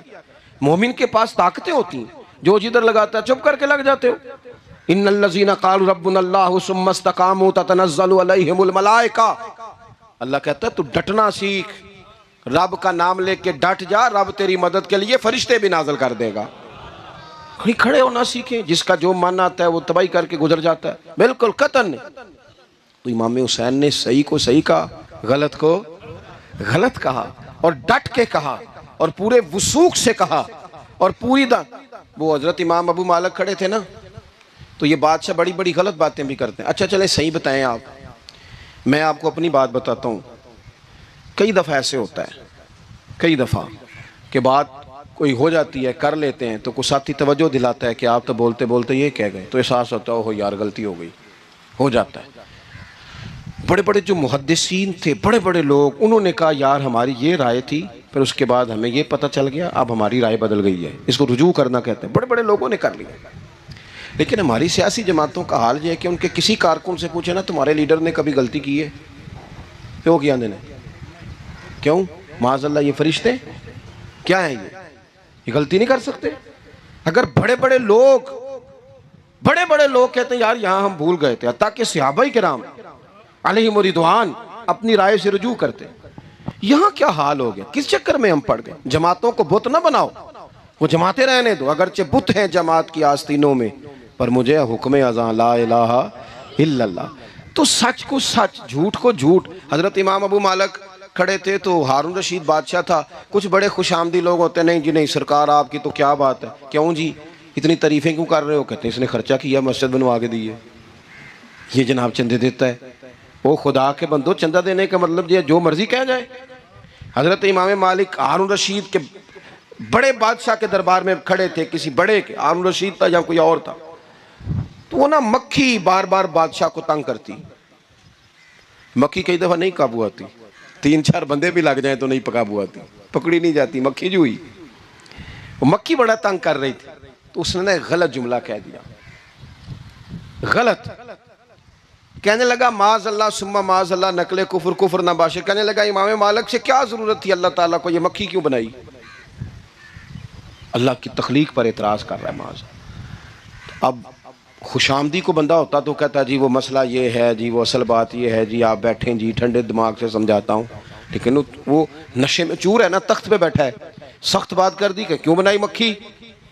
تو امام صاحب اٹھ کے کھڑے ہو گئے، ہاتھ میں چھڑی پکڑی تھی، زور سے زمین پہ ماری، فرمانے لگے یہ مکھی نا اللہ نے تیرے جیسے لوگوں کا غرور توڑنے کے لیے بنائی ہے، کہ سنبھالی تو تم سے مکھی بھی نہیں جاتی تو دعوے بڑے کرتے ہو کہ تیرے جیسے بندوں کا غرور توڑنے کو بنائی ہے. چپ کر گیا, کہنے لگا حضور غلطی ہو گئی تھی, آئندہ نہیں کروں گا. تو آپ جب جھوٹ کو جھوٹ کہتے ہیں اور سچ کو سچ کہتے ہیں, حق کی تعریف کرتے ہیں, باطل کو بیان کرتے ہیں, پھر لوگ مخالفت کرتے ہیں. اب جب لوگ مخالفت کریں گے پھر تکلیف آئے گی. اور تکلیفیں بڑی سونی ہوتی ہیں. جب تکلیف آئے تو رب کہتا وَتَوَاصَوْا بِالصَّبْرِ, اب ایک دوسرے کو صبر کی نصیحت کرو. یہ جب دکھ آتے ہیں نا, دکھ بندے کو نرم کر دیتے ہیں. بیماری نفسانی خواہشات کو ختم کر دیتی ہے. بیمار بندہ اس کا کسی غلطی کی طرف دھیان ہی نہیں جاتا, وہ پورا جڑ جاتا ہے اپنے رب سے, اس کے اندر سے نفسانی خواہشات ختم ہو جاتی ہیں. جب آپ دکھی ہوتے ہیں نا, پھر کوئی سجدے کا مزہ آتا ہے, پھر کوئی دعا میں لطف آتا ہے, پھر کوئی رب سے دل لگانے میں مزہ آتا ہے, پھر دل کرتا ہے کہ کوئی بندہ موجود نہ ہو, میں اکیلا ہوں مسجد میں, رج کے یاد کروں اپنے مالک کو. جب آپ صبر کرتے ہیں, قرآن پاک میں نا کم و بیش کوئی 99 کے قریب 90 سے زیادہ مرتبہ صبر کا ذکر ہے, اور محدثین نے تصریح کی ہے کہ کوئی 500 کے لگ بھگ حدیث پاک میں صبر کا ذکر ہے. حوصلے سے, صبر سے. وَتَوَاصَوْا بِالصَّبْرِ, صبر بندہ کر کے دکھائے, اس کے اندر حوصلہ ہو, دلیری ہو. ہم نہ جلد باز ہو جاتے ہیں. بعض بزرگ بھی ناراض نہ ہوں تو وہ بھی بڑے جلد باز, فٹافٹ کام ہونا چاہیے. بعض بچے بھی, بعض جناب سیانے لوگ, بڑی جلدی ہے. بندے نے روزہ رکھا ہوا نا گرمیوں کا, تو عصر کے وقت اگر وہ بڑا سوڑا پڑ جائے نا تو روزہ پھر کھل جاتا ہے. بولیے بڑی جلدی ہے جی, بڑی ٹینشن ہے جی, بڑا لگ رہا ہے, تو کھل جائے گا یہ کہنے سے. اس نے کب کھلنا ہے؟ بولیے. آپ کو تکلیف ہو گئی, آپ کو خدا نہ خواستہ ڈاکٹر نے کہا چھوٹا سا آپریٹ کرنا ہے آپ کا, شام کو ٹھیک ہو جائیں گے جی؟ تو جلدی بڑی ہے, درد بڑی ہو رہی, جلدی کریں ڈاکٹر صاحب. تو ڈاکٹر کہتا ہے پہلے خون ٹیسٹ کرا, پھر بلڈ پریشر اپنا چیک کرا, پھر شوگر چیک کرا, پرسوں رپورٹ آئے گی, پھر شام کو لے کے آنا, پھر ٹائم دوں گا, پھر ٹائم دے گا, پھر آپریٹ کرے گا, پھر دوائیاں لکھے گا, پھر آپ کو آرام کا مشورہ دے گا, پھر 2-3 ماہ لگیں گے, پھر طبیعت پوری طرح. تو کرنا کیا پڑے گا؟ صبر. کیا کرنا پڑے گا؟ صبر. صبر زندگی میں ضروری ہے. اگر صبر نہیں تو پھر کوئی کام بھی. اپنے مزاج میں حوصلہ لائیں, حلم ہو, بردباری ہو, صبر ہو, تحمل ہو. امام علی مقام رضی اللہ تعالیٰ عنہ کو آپ دیکھ لیں, میدان کربلا پورا پڑھ لیں, آپ پوری تاریخ روایات کھنگال کے دیکھ لیں. سامنے تلواریں تھیں یزید کے لشکر کے پاس, امام کے پاس حوصلہ تھا. وہاں ظلم و جبر ہو رہا تھا, یہاں حوصلہ, حلم, بردباری, اعلیٰ ظرفی, کرم. دوستو جب صبر اور تلواریں آپس میں ٹکرائی نا, صبر اور تلواریں, تو تلواریں ہار گئیں, صبر جیت گیا. صبر ہمیشہ جیت جایا کرتا ہے. بعض اوقات تھوڑا ٹائم لگ جاتا ہے, تھوڑا سا وقت. کچھ چیزوں کی لوگوں کو فوراً سمجھ نہیں آتی, ٹائم گزرنے کے وہ کافی دیر کے بعد احساس ہوتا ہو وہ تو ٹھیک تھا احساس. لیکن آپ زندگی میں تھوڑا تحمل, تھوڑی بردباری. آپ یقین کریں, ہم جب لڑائیاں کرتے ہیں نا, کسی سے بحث کرتے ہیں, کچھ ایسی باتیں کر جاتے ہیں کہ بعد میں ہمیں احساس ہوتا ہے یار زیادہ سخت بات ہو گئی. مانتے نہیں, لیکن بعضوں کا خیال ہوتا ہے یار اوہ یہ نہیں کہنا چاہیے تھا. لیکن وہ بات غصے میں نکل جاتی ہے, صبر ہوتا نہیں, پھر وہ خرابی ہوتی ہے. اپنی زندگی میں صبر. یہ تھوڑی بہت جو تکلیفیں آتی ہیں نا, میں گیا ہوا تھا سندھ کے سفر پر, تو موٹر وے سے, سکھر سے موٹر وے لاہور آتا ہے, اب سفر آسان ہو گیا ہے. تو میں نے اپنے ڈرائیور سے کہا لو میاں اب سہولت ہو گئی تمہیں, اب تو سارا موٹر وے لاہور تک آسان ہو گیا. تو مجھے کہنے لگا نہیں حضرت صاحب یہ مشکل ہے. میں نے کہا جی کیوں؟ کہنے لگے نیند آنے لگ جاتی ہے. بالکل سیدھی سڑک ہے نا, اگر کوئی سپیڈ بریکر ہو, کوئی رکشے والا بھی آئے, کوئی ریڑھی والا چاچا ناراض بھی ہو کہ ویک کے نہیں چلائی جاندی, تو بندہ تھوڑا جاگتا رہتا ہے, تھوڑا نا وہ. تو زندگی میں جو رکاوٹیں آتی ہیں نا, یہ تو بندے کو جگانے کے لیے آتی ہیں. اِنَّ مَعَ الْعُسْرِ يُسْرًا اِنَّ مَعَ الْعُسْرِ يُسْرًا. ایک دفعہ اگر مشکل آئے تو اللہ 2 آسانیاں دیتا ہے. ہم نہ گھبرا جاتے ہیں. یہ دکھ تو بڑے پیارے ہوتے ہیں, یہ تو بڑے نفع بخش ہوتے ہیں, یہ تو فائدہ کرتے ہیں بندے کا. تکلیفیں جیسے جیسے زندگی میں آتی ہیں بندہ پالش ہوتا جاتا ہے. جیسے جیسے میں اکثر دوستوں سے کہتا ہوں کبھی مشکل آ جائے اور کوئی بندہ ساتھ نہ بندے کے چلے، نہ رشتہ دار چلے، نہ دوست چلے، نہ گلی محلہ کوئی ساتھ نہ چلے، تو ہم شکوے کرتے ہیں. حالانکہ شکوے نہیں کرنے چاہیے. اگر یہ ساتھ نہ کوئی بھی چلے تو بندے کو اکیلے لڑنے کا حوصلہ نصیب ہو جاتا ہے. اسے پھر ہمت مل جاتی ہے کہ یہ سفر میں نے اکیلے طے کرنا ہے. تو امام علی مقام کی زندگی، یہ ساری چیزیں ان کو ملاحظہ کریں گے تو 4 باتیں کھل کے سامنے آئیں گی. پختگی ایمان کی، شوق اعمال صالحہ کا، بات کرنی ہے تو ہمیشہ حق کی کرنی ہے، سامنے کوئی بھی ہو کبھی جھوٹ کا ساتھ. اور چوتھی بات یہ کہ صبر، تحمل، حوصلہ. میں نے قرآن مجید ایک جگہ سے اور تلاوت کیا تھا، وہ بھی تھوڑی سی بات آپ سے عرض کرنی ہے، پھر میں بات ختم کرنے لگا ہوں. یہ جو حضور کے صحابہ اور اہل بیت ہیں نا، ان کا آپس میں بڑا گہرا رشتہ ہے، بڑا خوب پیار ہے ان کا. کچھ لوگوں کی نا دکان تب چلتی ہے جب وہ ان کا اختلاف ثابت کریں.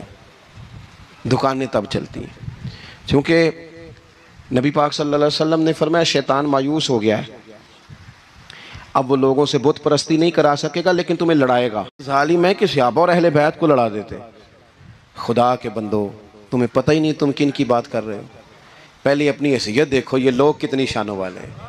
تم کن کا تذکرہ کر رہے ہو؟ ان کے تو نام لیتے وقت کئی دفعہ ڈر آتا ہے کہ زبانیں بھی اس قابل ہیں کہ نہیں.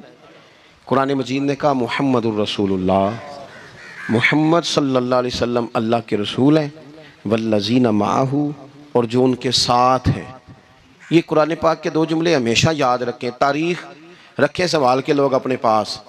قرآن پاک نے 2 باتیں کی، فرمایا اشداء علی الکفار، یہ جو حضور کے ساتھ ہیں یہ کافروں پر سخت ہیں. رحماء بینہم، آپس میں بڑے مہربان ہیں. تو جب اللہ کہتا ہے آپس میں مہربان ہے، نہیں سمجھ آئی بات کی آپ کو؟ اللہ کہتا ہے کہ آپس میں بولیے، تو پھر اللہ کی بات ماننی ہے یا کسی لڑانے والے کی بات ماننی ہے؟ اللہ کہتا ہے یہ آپس میں. باقی ہے رائے کا اختلاف، تو باپ بیٹے کا بھی ہو جاتا ہے، ہوتا ہے کہ نہیں؟ ابا کہتا ہے یہ کام کر لیں، پتر کہتا ہے. حضور صحابہ سے مشورہ لیتے تھے. کئی دفعہ نبی پاک نے صحابہ کی رائے پہ عمل کیا، تو صحابہ میں بہت سارے معاملات اجتہادی ہوئے لیکن ان میں عداوت نہیں تھی، ذاتی رنجشیں نہیں تھیں، بغض نہیں تھا. ان کے دل ایک دوسرے کے حق میں نرم تھے. لہٰذا شرارت جلدی قبول کرتا ہے بندے کا دماغ، شرارتیں نہ قبول کریں. کوشش کریں کہ جو ان لوگوں کی تعریف کتاب و سنت میں ہمارے سامنے آتی ہے ہم صرف اسی تعریف پر عمل کریں. ایک بات صرف سن لیں اور میں اپنی بات کو سمیٹوں، آپ کو لطف آئے گا. تمام صحابہ حضور کے گرد بیٹھے تھے اور جہاں سب لوگ بیٹھے تھے وہاں جگہ ذرا کم تھی. حضرت سیدنا ابو بکر صدیق رضی اللہ تعالیٰ عنہ بالکل حضور کے ساتھ بیٹھے تھے. وہ آج بھی بالکل ہی حضور کے ساتھ ہیں. کیا مقدر ہیں صدیق و فاروق کے، جن کے گھر رحمتوں کے خزینے میں بالکل ساتھ بیٹھے تھے. اچانک حضرت مولا علی شیر خدا آ گئے. کوئی صحابی بھی اٹھ کر جگہ دے دیتا اور سارے دینا بھی چاہ رہے تھے، لیکن حضرت مولا علی جیسے ہی آئے نا، سب سے پہلے حضرت صدیق اکبر اٹھے اور بازو تھام کے آگے جا کے بڑھ کے مولا علی کا بازو تھام کے حضور کے قریب لا کے بٹھایا. خود ذرا سائیڈ پہ ہو کے بیٹھ گئے. اب یہ حضور کے سامنے سارا کچھ ہو رہا ہے تو بولنا کس نے تھا؟ کسی کو ضرورت ہی نہیں ہوتی تھی محبوب کے سامنے کوئی تبصرہ کرے، کوئی کر ہی نہیں سکتا تھا، کسی کو ضرورت ہی نہیں تھی.